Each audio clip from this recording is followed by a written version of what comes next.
All right, so President Trump back from his historic trip to China with a slew of deals on the table. So let's break it down. So here we go.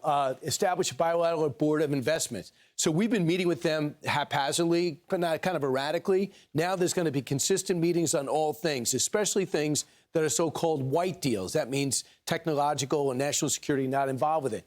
200 Boeing jets. At first, we didn't hear anything from China because we heard about a 200 jet sale. We wanted 500, and maybe the stock for Boeing went down. But keep in mind, China makes their own jets now. They don't need as many. But the key is they have committed to buying the GE engines, which many people thought Donald Trump had got ahead of himself. He didn't. They just announced it after he left. Buying agricultural products. I want to see the execution, but $17 billion a year for the next few years, pretty impressive. Then they're going to renew expired listings. This is big. So they were upset about what we were putting or supposedly putting into the chickens and cows. Now they said we've come to an agreement on it. So they're going to relist them, some of these facilities, some of these ranches, and they're going to add some to the list. That should make the farmers and ranchers happy and resume imports of poultry from certain U.S. states. So these are some of the things that emerged along with a level of cooperation and understanding. But we also know what we're dealing with. Let's bring in former Trump Deputy National Security Advisor KT McFarland. KT, in terms of tone and temper, it was really outstanding. In terms of tangibles, it's beginning to come in. You've seen a lot of these summits dating back to the Nixon years. How would you rate this one? Oh, I think this was an A, if not an A+.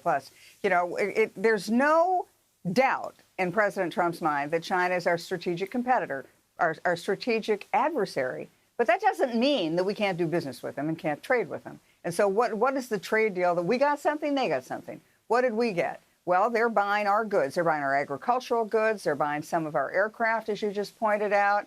And what are we getting from them? Well, we're getting their rare earth minerals, which we don't have. They're not that rare, but we don't have them. And China was very smartly cornered the world supply of rare earth minerals. And they're essential in every manufacturing, everything from intercontinental ballistic missiles to your cell phone. So we don't have them. We need to get our own. But until we get our own, we've got to buy China's. The other things that are important in this deal is that the Chinese have access to the American market without the huge tariffs. They need that. They need someplace to sell their goods. On the other hand, we need to have a relationship with them that doesn't cause another war. It's as if we say, OK, we're putting everything on hold.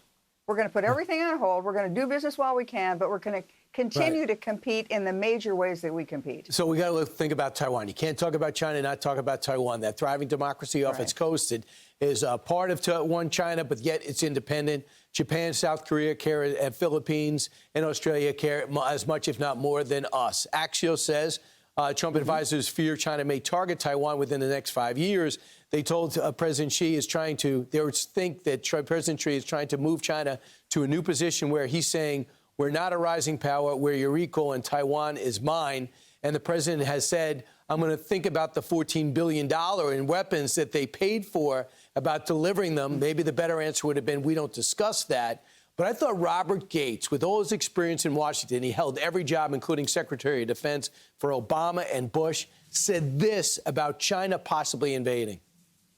They could create a blockade or a quarantine around Taiwan anytime they wanted, what the Taiwanese call an anaconda strategy.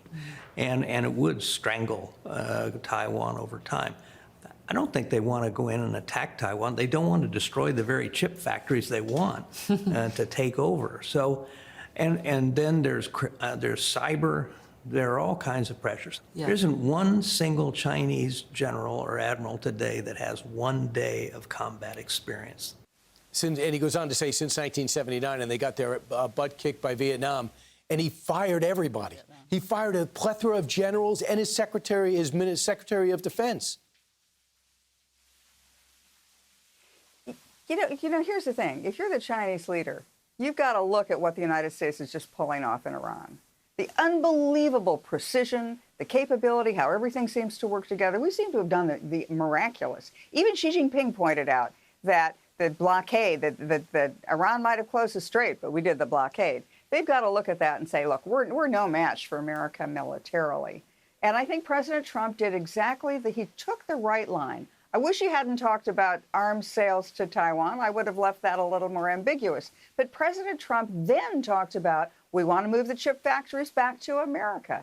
He didn't talk about independence for Taiwan. He kind of put Taiwan on notice, saying, cool the rhetoric. Don't talk about independence. And he really did, I think he continued this idea of strategic ambiguity. We're not going to necessarily promise to go to war to defend China, but we're not promising not to go to war. And at the same time, the first phone calls President Trump made when he got back on that plane were to our allies in Asia, particularly to Japan, to give them assurance that we're not leaving Asia. That's a major maritime trade route that we want to have part of.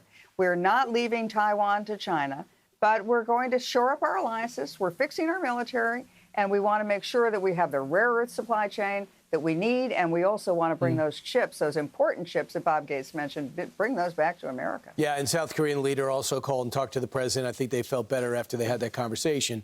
Thanks so much, KT. Appreciate it. A great analysis. Thank you. It's a pleasure. Thank you. As usual. Be sure to like and subscribe for all the Fox News latest on YouTube and catch full shows streaming now on Fox One.